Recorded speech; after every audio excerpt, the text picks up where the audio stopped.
À l'aéroport de Tacloban, ils sont toujours des centaines à faire la queue pour tenter d'obtenir leur ticket de sortie de l'enfer, sans succès. Une semaine après le passage du typhon Haiyan sur les Philippines, l'aide humanitaire commence enfin à se déployer sur l'archipel. Le porte-avions George Washington est arrivé au large de l'île de Leyte, avec à son bord des équipements lourds pour la reconstruction et 5000 hommes.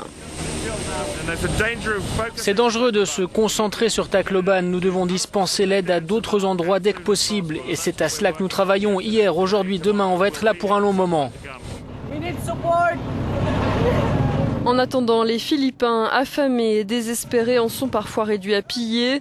Ils tentent de se recréer un semblant de vie normale au milieu de ce paysage de désolation.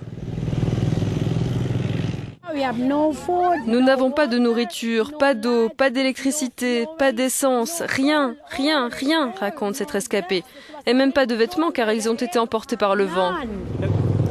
Le bilan des victimes de ce cataclysme semble toujours difficile à établir. L'ONU et les autorités philippines sont en guerre sur les chiffres. Pour les Nations Unies, on compte désormais 4460 morts, ce que conteste le gouvernement philippin qui plafonne toujours le bilan officiel à 2360 victimes.